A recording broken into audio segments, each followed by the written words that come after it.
Good evening, this is Tacks Zakka Jocob. 5 years after her death, there is now a new twist in the passing away of former Tamil Nadu Chief Minister J. Jayalalitha. We're starting off with that piece of breaking news.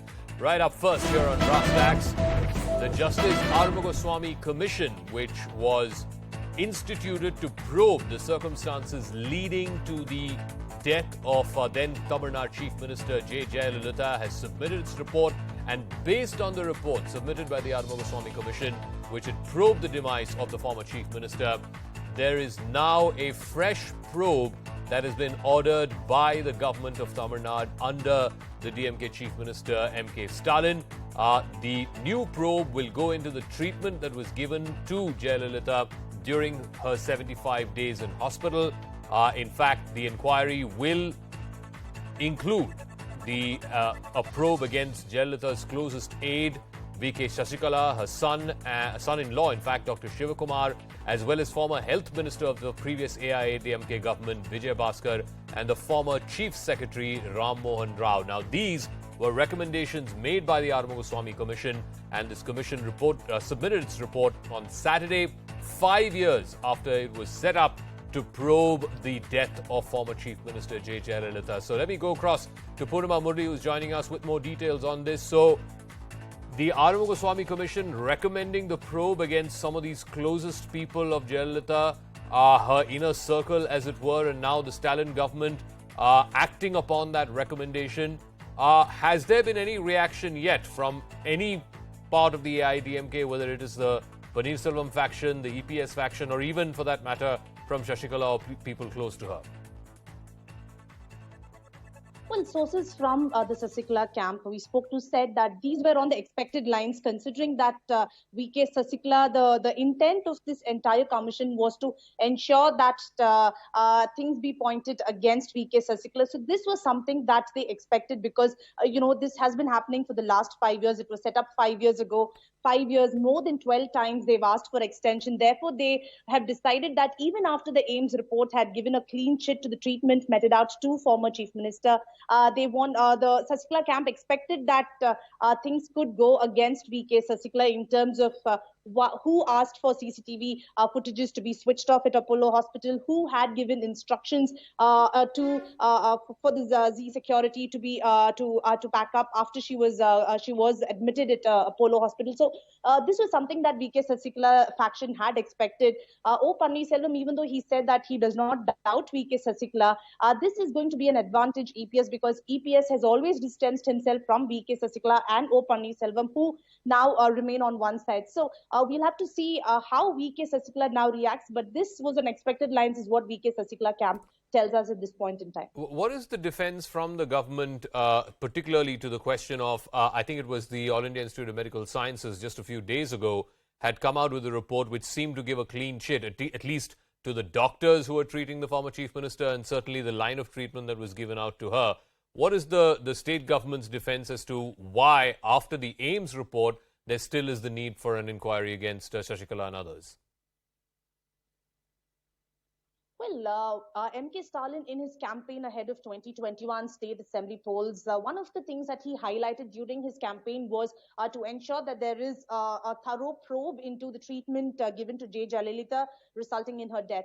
And this was something that M.K. Stalin had promised, and now the Arumugaswamy Commission had on Saturday submitted more than 500 pages after inquiring eyewitnesses and others. And now the state government says that they will be taking legal experts' opinion on how to go ahead and pursue this inquiry against V.K. Sasikala, Sasikala's son-in-law, former health minister Vijay Bhaskar. So quite an interesting development today, and the Tamil Nadu government is very keen to go ahead and initiate inquiry against V.K. Sasikala and others, as mentioned in the report submitted by the Arumugaswamy Commission. And very quickly, Purnima, politically, how may this play out?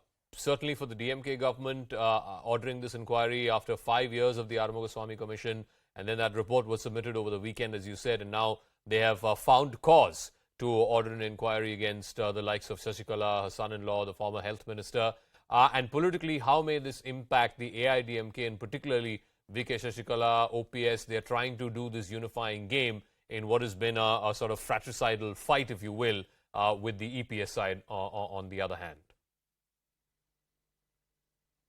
Well, while the Tamil Nadu government and the DMK top brass is closely monitoring the situation because they wanted a thorough probe and they wanted to ensure that the report details are out after the cabinet meeting, which is why a press release was sent out. While yet keenly watching the developments of what is going to happen for the AIADMK, EPS camp is quite happy with the report findings because this is going to be an advantage. EPS, who time and again has maintained that VK Sasikla, O Selvam, they are no longer part of the ADMK. While the cases are going on, it's an advantage EPS, while O Selvam and VK Sasikla will now have to plan their next moves to see how best they could fight back to win the legacy of the AIADMK. All right, we'll leave it at that. Poonam Murli, many thanks for joining us with that big development there. The Stalin government, the MK Stalin government in Tamil Nadu, has now ordered a probe against VK Sasikala, her son-in-law, and the former health minister, Vijay Bhaskar.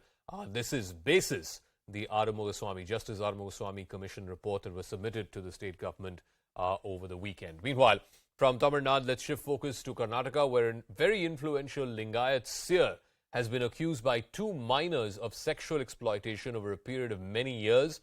It's a very serious charge, and even though a complaint has been made out under the Prevention of Child Sexual Harassment, POCSO, so far the seer has not been arrested. He was called in for questioning very briefly today.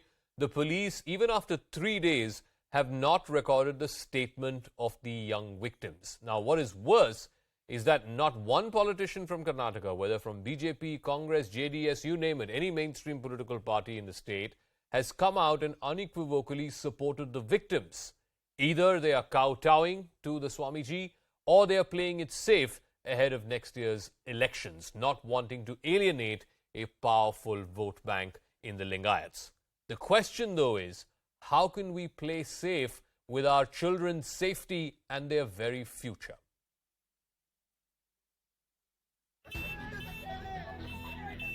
Anger is growing against prominent Lingayat Seer, Shivamurthy Muruga Sharanaru. The chief pontiff of the prominent Muruga Mutt in Karnataka's Chitradurga was detained after he was booked for allegedly sexually assaulting minor girls at institutes run by the Mutt. He has been booked under sections of the Protection of Children from Sexual Offences Act. The complaint was filed on behalf of 2 minors who reached out to an NGO in Mysuru. The girls, aged 15 and 16, were staying at a hostel under the Muruga Mutt. They were allegedly sexually abused for over 3.5 years. After they narrated their ordeal, it was brought to the attention of the District Children's Welfare Committee. Apart from the seer, the FIR was also registered against 4 other individuals, including the warden of the institution. But the seer remained adamant. He addressed his devotees who had gathered at the Mutt premises and claimed that there was a long-drawn conspiracy against him.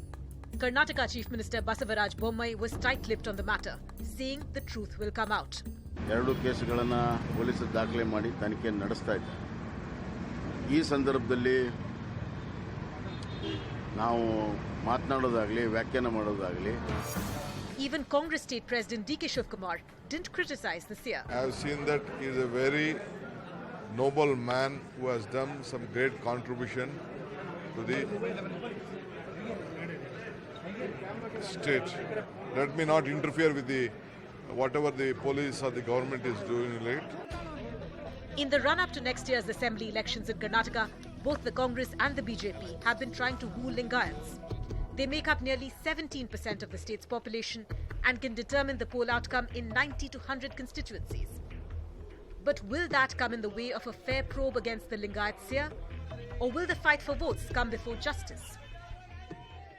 All right, let me go across to our full panel. Joining us this evening on the Talking Point on brass tacks, Dr. Geeta Bhatt, academician and RSS thinker, joining us. Sanket Yanagi, KPCC spokesperson. Tara Krishnaswamy is co-founder of Political Shakti and Citizens for Bengaluru. Gopal B. Hozur, former IGP of police of the Karnataka Police, and Ramswamy Mayappan, advocate, joining us. Dr. Geeta Bhatt, let me start with you first. This is a very, very serious charge. Not 1 but 2 minor victims have come forth and lodged this complaint. As per the complaint, they were being sexually assaulted for the last 3.5 years. A case was registered on Friday under very stringent provisions, 376(2), as well as Section 6 of POCSO, very, very stringent provisions. 3 days have passed. It's been 72 hours and no arrest. In fact, the seer was called in for a very brief questioning today and then let off, asked to go back to the mutt. Why is it that the police are not acting? Isn't that a legitimate question to ask, ma'am? Well, Zakka, you see, religious institutions are places which are synonymous to reverence, to piousness, to practicing spirituality.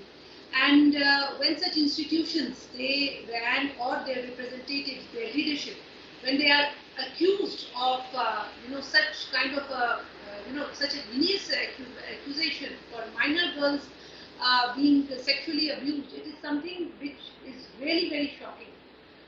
Now, since this is just an accusation, we do not know. I mean, the mutt and the leadership are saying that there is a conspiracy.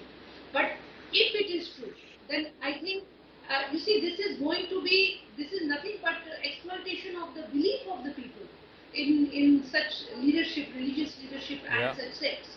So this is something which needs to be handled very, very sensitively and in both manners, because these young girls who have come out and who have spoken, they really have to enable their agencies to come out and speak.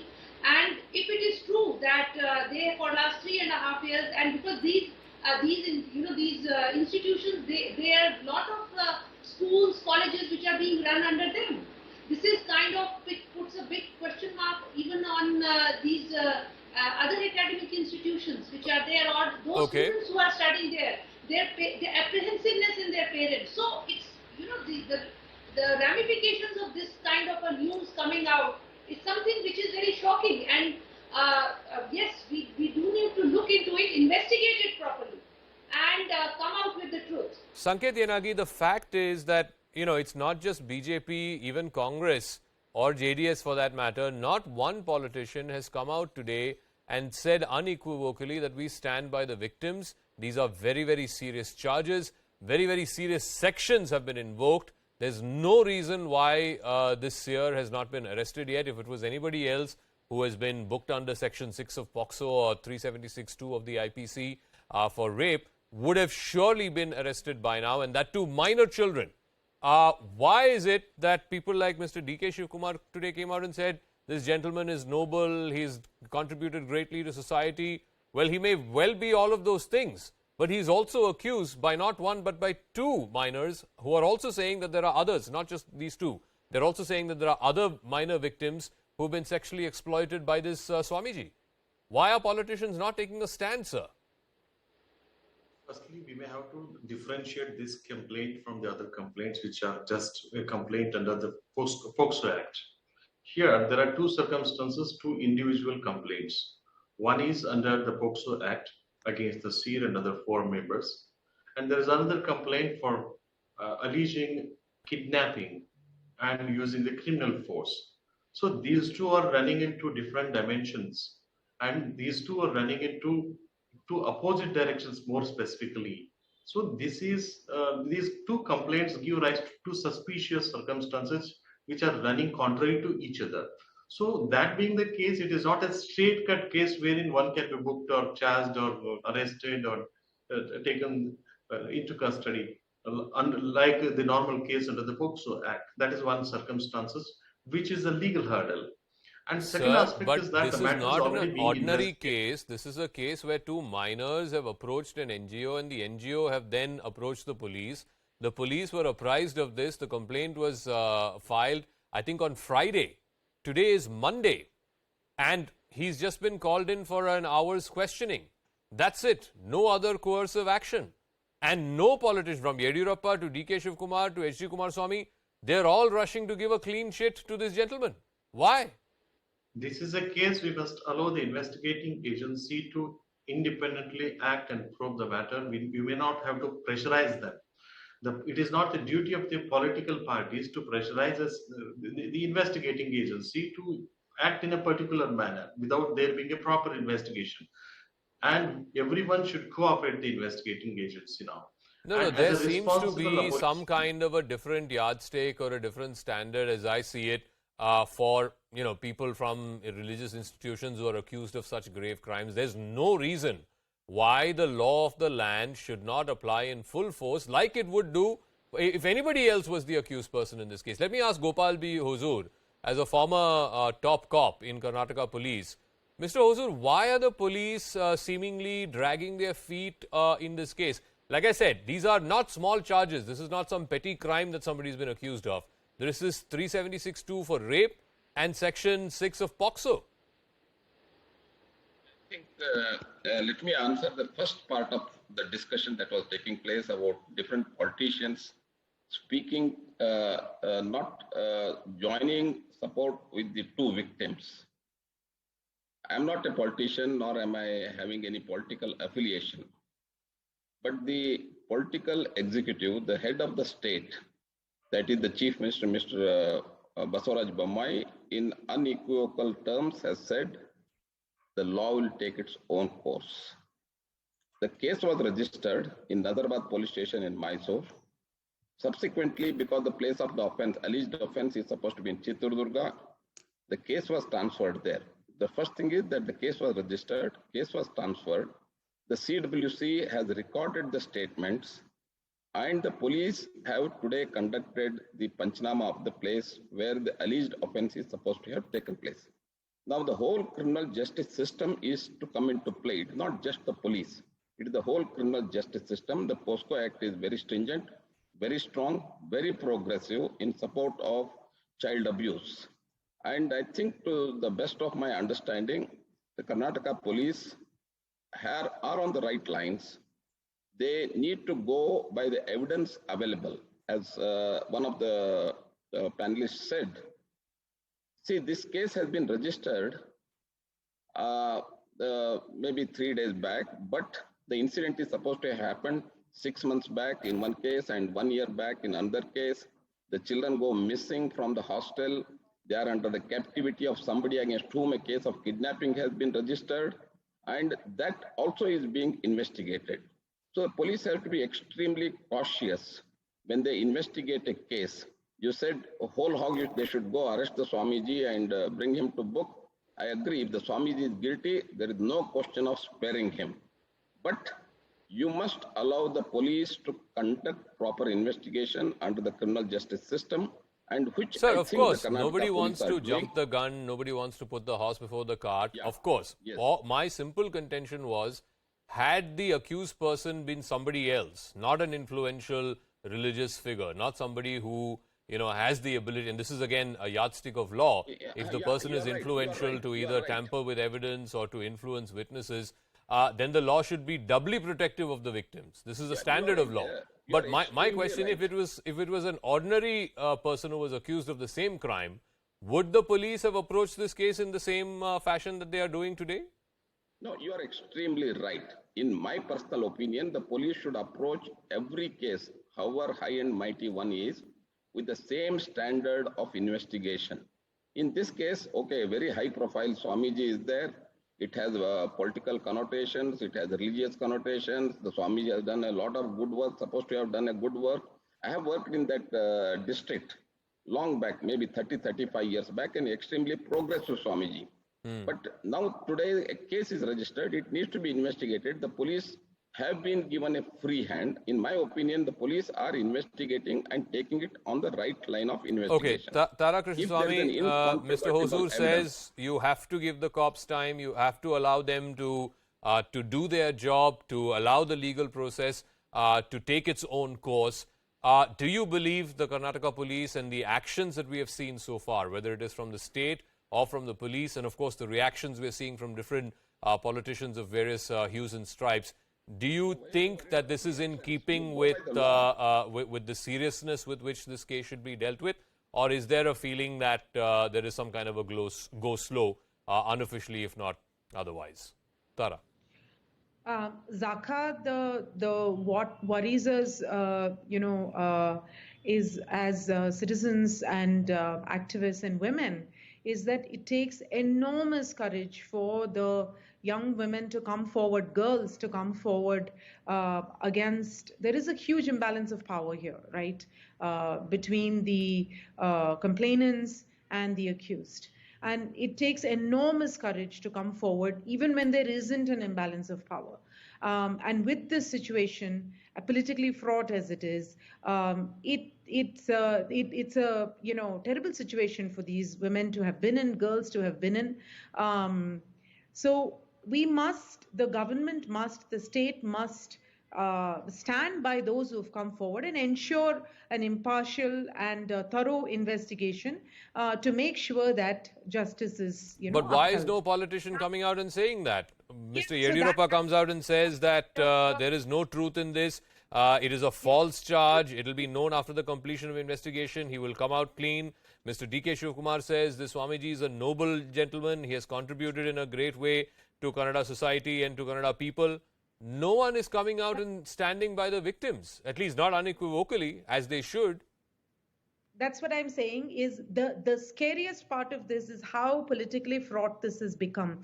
The mixing of religion and politics never ends well, and we can see a live case in front of our eyes where the only course of action here is to say, let due process take its course, let justice be upheld. We can't judge anyone a priori, and we must offer the girls who have come forward, put everything behind making sure that justice is served for them. Okay. So given the fact that the politicians are making the comments tells us repeatedly the danger of mixing religion and politics. Ramaswamy Mayappan, one of the points that Tara made, and I think it's a fair point, is the power differential between the victims in this case and the person who's been accused of the crime. Clearly, and I think one BJP MP came out and said this as well, Leher Singh Suraya, has demanded that if need be, this case should be transferred outside of Karnataka because of the power differential between the accused person, who's clearly a very influential figure, and the victims. As Tara said, you have to appreciate the lengths to which they would have had to go if they have to come out publicly and make such an accusation. Do you believe that in such high-profile cases, it is a necessity, if not a prerequisite, if you will, to try and move the trial or to try and move the case away from a place where the accused person can use his influence, whether to tamper with evidence or to influence witnesses? Okay. First, I think we have to thank and appreciate the two girls who have come forward, and thank the Odanadi Seva Samasthe for having coordinated the girls, protected them to date, and having brought an issue and given them the strength to file a complaint. And we also have to be very aware of the situation. That's a sensitive issue. It involves communal feelings, religious feelings, linguistic feelings, gender-related issues, and child-related issues. While all this be at play, it is a very complex and sensitive matter, not only for those who are affected, aggrieved, victims, but for the entire state and society. More so for the victims first. And here I think the first thing that needs to be done, as far as the state and the police are concerned, is to protect the victims, the girls, their families, and the people who are supporting them. Once that is done, and the law under the POCSO Act provides for statements being taken from them within a very short period of time, in electronic means, in manner in which no other person gets to know of their identity. If that is done in the initial framework, and medical tests are done and other protocols are followed appropriately at the earliest point in time, then I think the first part of tampering with evidence will be taken care of right at the start at least. And I understand the apprehensions that a lot of people have, given the reputation that the mud carries, the enormity of it, how today we don't see any political comments on a grave issue, that there are apprehensions that there may be external influence. But it can't be taken away from the defense that they are influencing unless in other words we can demonstrate with proof that there is an overt effort to do that. So if that happens, then I see sense in transferring the case to another region within Karnataka or even out of the state. But when that not be the case, I don't think we should take it to the point where you already affirmatively say that one side is trying to influence, therefore you take it away from that. But I think the first step is to protect the victims, take their evidences right away. As soon as you take the medical records and you take their statements, record them electronically, then the POCSO Act provides for their statements after cognizance to be recorded within 30 days. So do that at the earliest instance. No, in fact, I'd like to inform our viewers, at least till the time that I came into the studio, which was 10 minutes before 9, So far, at least, the Karnataka police had not recorded the statements of the two victims. The complaint was registered on Friday. Today is Monday. It's been 72 hours. So at least up until this evening, the statement had not been recorded. And I don't find a logical explanation for that. But Sanket Yanagi wanted to make a point. If I may just add one more instance, Zakka, given that it's a POXO offense, I think from the first instance, rather than the police go through, I think the Child Welfare Committee has already taken the statement. My understanding is that someone from the law enforcement was also present during that, but a formal statement will have to be taken at the earliest next. Correct, exactly. So yes, Sanket Yanagi. While agreeing with Mr. Mayappan's statement that the victim must be provided security at the utmost priority, I would try to say that here, admittedly, there is a delay in registering a complaint, in filing a complaint itself per se. So since there is a delay in both the complaints, it is giving rise to certain suspicious circumstances. And the complaint also narrates about certain circumstances which amounts to suspicion or leading to the suspicion in both the complaints. So that being one of the case, the investigation has to be conducted in a very deep angle and in a very exhaustive manner, for which reason investigating agency must be given a free hand and they are doing their job rightly. Only after collecting evidence they will be able to take some concrete, reasonable step in accordance with law. No, but Mr. Yanagi, is it in the meanwhile, like I said, nobody is wanting to jump to conclusions, but in the meanwhile, is it fair for politicians to come and rush to pass judgment and rush to pass clean chits to the Swamiji in question, including your leader, Mr. D.K. Shivkumar? In fact, I'd also like to remind our viewers, much before this came to light, I believe that Rahul Gandhi was there at this very same mutt just a few days ago and had got the Dikshe from this very same Swamiji. The point I'm trying to make is there is a feeling that among certain religious figures and certain religious cult figures that because they have the patronage of politicians, patronage of state actors, they somehow seem to have a different set of laws applicable to them as opposed to what applies to you and me and ordinary citizens in this country. And we've seen this in numerous examples. We've seen this with Nityananda, we have seen this with Asaram Bapu, we've seen this even with Franco Mulakil. Somehow religious figures who have political patronage seem to think that they can get away with it, that it's okay for them. So coming back to that point, Mr. Zakka, I would say the statement made by Mr. Shivkumar is that about his social reform activities, and that is on a public record, and there is no untruth about it. And this pontiff, more particularly the one who has been accused of violation of the provisions of the POXO is concerned, he has been seen as one of the social reformer in a community, not just in one community, but also in a society. So in my opinion, and nowhere Mr. Shivkumar has said that the Seer is innocent or Seer must be protected or accused is erroneous or it is a wrong complaint. Nothing like that he said.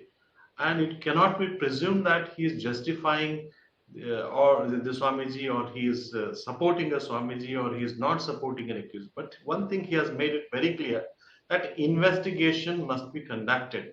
A thorough investigation is a must. Sir, my limited point is that in such cases, in such serious, where serious charges are invoked, it would be best, it would be fitting in the scheme of things that politicians come out and say that we are standing by the victims 100% without any ifs and buts. That is what any politician should have done. But be that as it may, Gopal Huzur wanted to make a point. Again, it comes back to the point that Ramaswamy Mayappan was also making.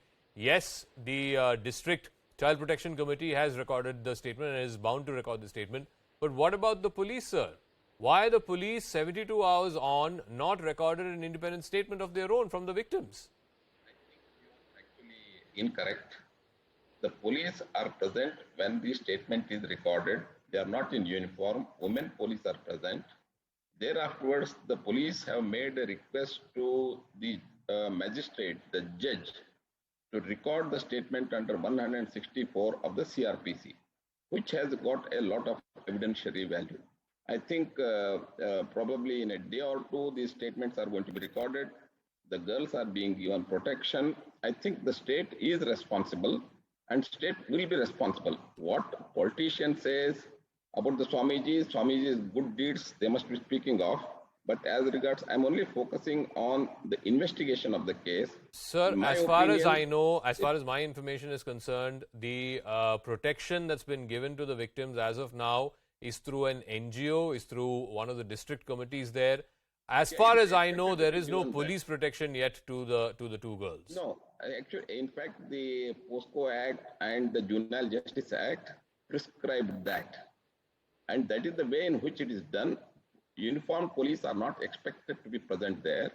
There should not be any intimidation to the victims by any of the enforcement authorities. And probably they must have done that, which is not in the knowledge of the media. Okay. Tara, I'll give you the final word. Mr. Hosur saying that's not in the knowledge of the media. Like I said, as far as I know, there is no police protection to these two victims.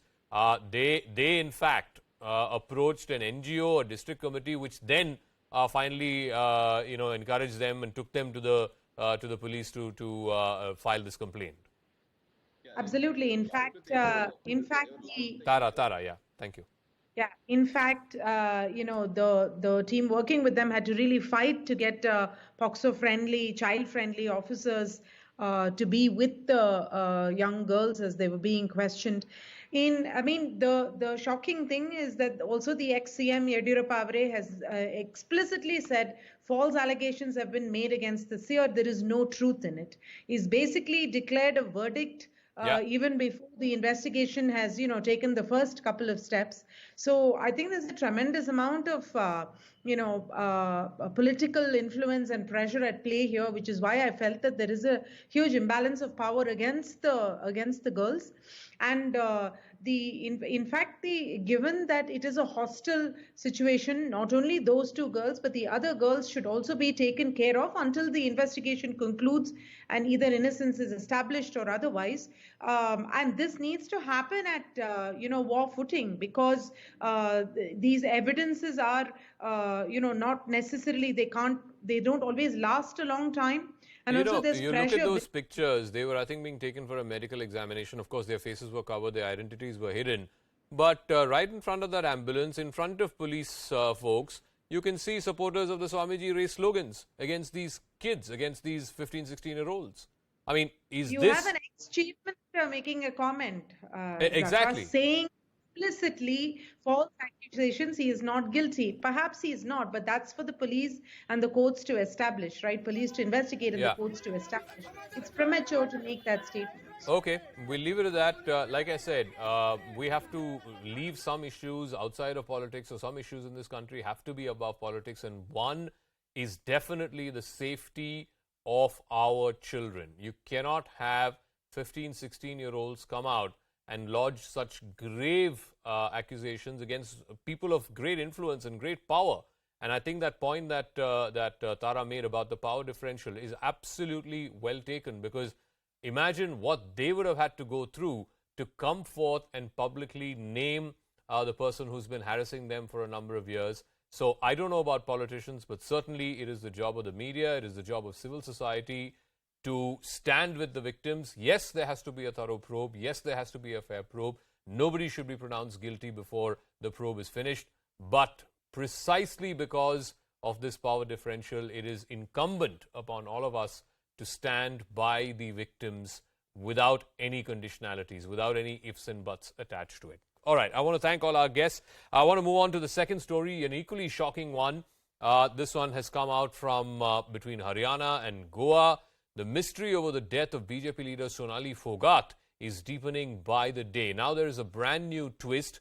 Her close aide, manager, associate, his name is Sudhir Sangwan. He was, of course, arrested by the Goa police. He has reportedly told the Goa police that it was he, along with Sukhwinder, who gave the MDMA drug to Sonali Phogat and, in fact, forced her to drink it in liquid form.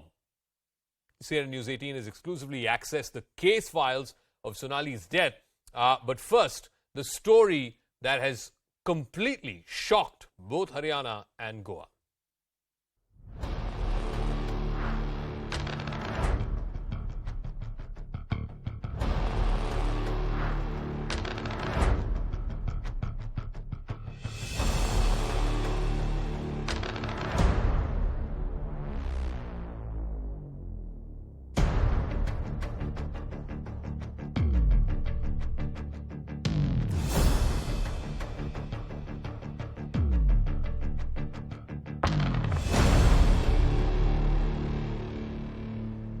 All right, so this is a CNN News 18 exclusive. We have details of what is mentioned in the case file. Top Goa police sources have told CNN News 18 that Sudhir was the one who apparently procured the MDMA. In the first tranche, he bought MDMA worth 12,000 rupees. He used the hotel boy in the hotel that they were staying in Goa to procure these drugs.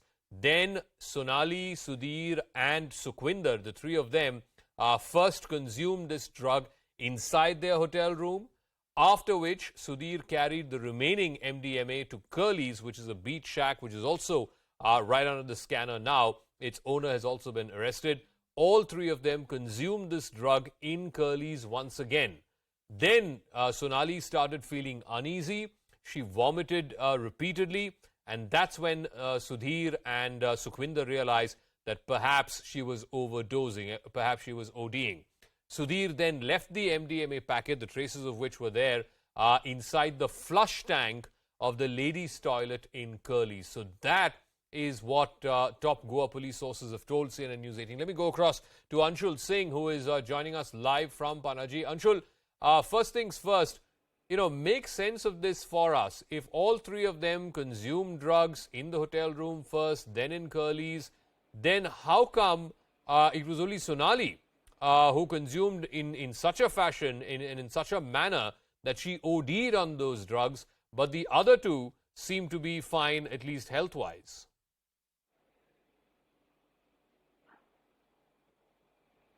Anshul, can you hear me?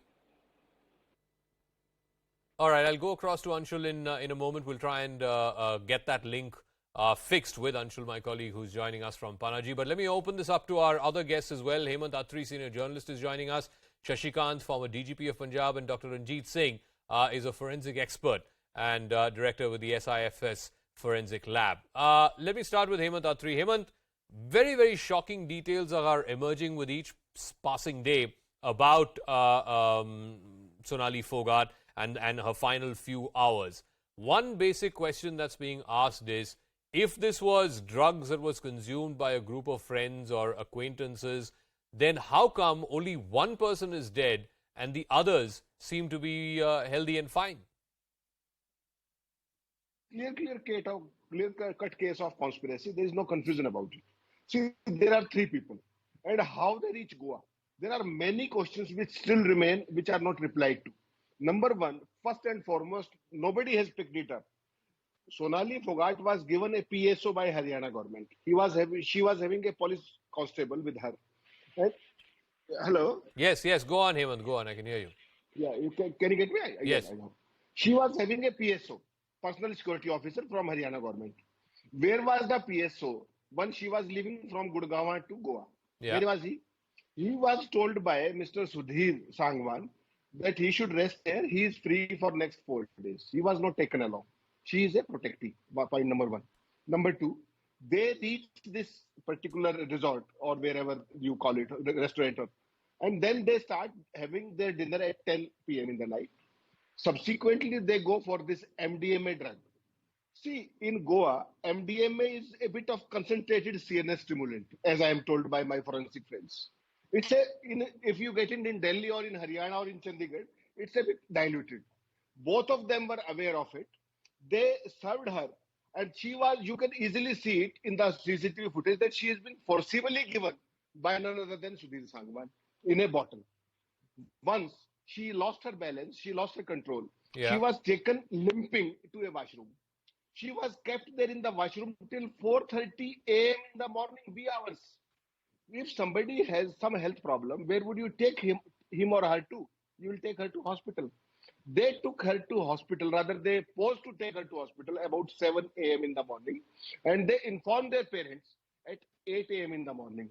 Don't you find any conspiracy in that? Number two, the telephone of the deceased was used by this gentleman Sudhir Sangwan, who is having very, very bad antecedents in previous things. He was thrown out by one of his, owners of his house, where in Rohtak, where he used to stay. He was thrown out literally. His family stays in Rohtak. He was with, Sonali for last, say, about 3.5 years. What was he doing? Then he marks her. He tells Gurgaon people, Sector 102, that she is his wife. Don't you find any correlative evidence in that, Zaka? There are much more things that meet the eye in this particular case. Okay. And he is a miserably failed advocate first. Then he is a failed, agriculturist. Then he was trying to have some poultry farm. And then he all of a sudden kidnapped and hijacked that poor lady who was just a matriculate. She was a matriculate. She doesn't know what is MDA. She didn't know what is the dose. Whatever it is. No. Both Wha- of no, them no, no. never One got. thing. One thing is, she's a full-grown adult. This gentleman was supposed to be her manager or accomplice, acquaintance, close aide. Call it what you want. It was not like anybody forced her to keep this man by her side, or take him for this party or whatever. Even what he forced her to drink, at least from what we can see on the CCTV footage. If she was in a fully conscious, perceptible state of mind, nobody can force anybody to drink anything, no matter how close a friend you are, or a accomplice you are, or acquaintance you are. But I want to ask Shashikant one very particular and poignant question, which is this place, this pub or bar from where Sonali, you can see her being taken away limping, where the family is now alleging she was given drugs, she was deliberately, killed. This is the same place where 10 or 12 years ago, Scarlett Keeling, a young British girl, was also found dead. And then later there was, I believe, a Russian lady also who was found dead very close to this particular beach shack. How is it that such establishments, such premises are still operational in a place like Goa when they have a past history of such nefarious activity? You'll be shocked to know that, in fact, Goa, these beaches, they have been famous for the gangs. There used to be Russian gang. I know once I had investigated some case. They have Israeli gangs. There are so many gangs out there. And this entire belt, right from Kalinducheju or Anjuna, Vagator, right up the Markham belt, this entire is infested. They've got lots of shacks and where drugs are being done openly. And there have been phrases, what drug is used. Like right now, there's Mr. Hemant, that is the MDMA is a very popular drug with these guys, besides ecstasy and all those things. But again, the thing is that they all affect the central nervous system. Depends on the condition of the person. Basically, they're all act here, and they have directly infect the central nervous system, and they are always adulterated with ketamine.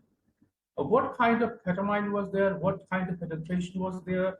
If it was pure, then certainly it would have a more serious kind of effect. So that's the question which Goa police has to investigate. And I wonder, and I agree with you, how come all these shacks are being permitted there? And again, talking about the PSO, normally what happens, the PSO is given by the state, but a PSO can act only within the territory of that particular state. It doesn't have any extra territorial jurisdiction. So this is one thing your point is very right, that how come the shacks are still permitted where once all these gangs, whether Israeli gangs, Russian gangs, and there were so many deaths, you gave a few deaths. In fact, I made out a chart of the deaths which is reported there. Thank you. Okay, I want to go across, before I go to Mr. Ranjit Singh, I also want to go back to Anshul, my colleague, who's joining us live from Panaji. Anshul, again, the question that's being asked is, how come this establishment is being allowed to function? There have been multiple high-profile cases, even in the past, that have come to light in this particular premises, and now the latest happens to be that of Sonali Phogat. I know, yes, the owner of this premises has been arrested, but how is it being allowed to function? So yes, this is a big nexus that has come to the fore, and this is not the first time that such a situation has happened in Goa. In fact, just a few days ago, approximately 4 days ago, a boy from Hyderabad died due to drug overdose in Goa itself, but not in the same club as Sonali Phogat. But yes, this is something that has been. Also, what we have picked, I asked Goa CM Pramod Sawant this afternoon as well, that what action are you going to take against pubs like Curly's, who are absolutely inferior, absolutely known for the things that they do, for the kind of drugs that is peddled over there. And he refused to answer that question. When I put this question to the police officials, they said that they have already arrested the pub owner, and hence no action needs to be taken against the bar. So yes, this is a very, very big nexus that is now coming to the fore, be it the pub owners or the political parties that are involved in it. The owner of the pub, Edwin, he is being said to have a lot of hold in the power corridors of Goa, and that is the reason why for the past 13 to 14 years he has been continuously running this bar, and this bar is absolutely famous. It is an open secret in Goa that if anyone is going to pubs like Curly's in North Goa, then definitely they are going to go there and have consumed some sort of drugs, because the kind of peddling that happens over there is very, very rampant. You do not need to know anybody. You just go inside the pub and you'll find someone or the other, some peddler coming to you and offering you some sort of drug or other. All right, Anshul, we'll leave it at that. We'll see how this plays out. All that we hope is that Sonali Phogat's family gets justice. Let me also get in Ranjit Singh. You know, the defense presumably being taken by the likes of Sudhir, Sangwan as well as Sukhwinder is that they were doing drugs, they were doing it for recreational purposes, and they didn't realize that Sonali had overdosed on it. From a scientific, from a investigative point of view, Mr. Ranjit Singh, how easy or difficult would it be, based on the amount of drugs found in on the body of a person at the time of death, that this was indeed forcibly given to her? Can there be a comparison between the amount of drugs found in her bloodstream as opposed to the others? Because if they were all consuming it as friends, as for recreational purposes, then you would find a similar amount of drugs in the bloodstream of all three individuals. But if Sonali has far more than the others, then you know that there is some mischief at play or some forcible nature involved. Yeah, definitely it's a point of investigation that the quantity of drug found in the two other person and the Sonali is same quantity or not, and for that several examination is present in the scientific community where forensic samples can be analyzed on that parameters. It's very difficult to analyze that either this is given forcefully or this is given or taken by a Sonali with her consent or her conscience.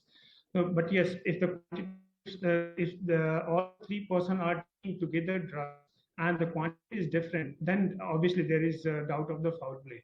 For that, how there does is one a need to be able to establish culpable homicide, or to be able to establish that this was indeed an attempt to murder Sonali Phogat? What needs to be proven or scientifically established in the postmortem, in the drug analysis, in the other analysis that forensics do?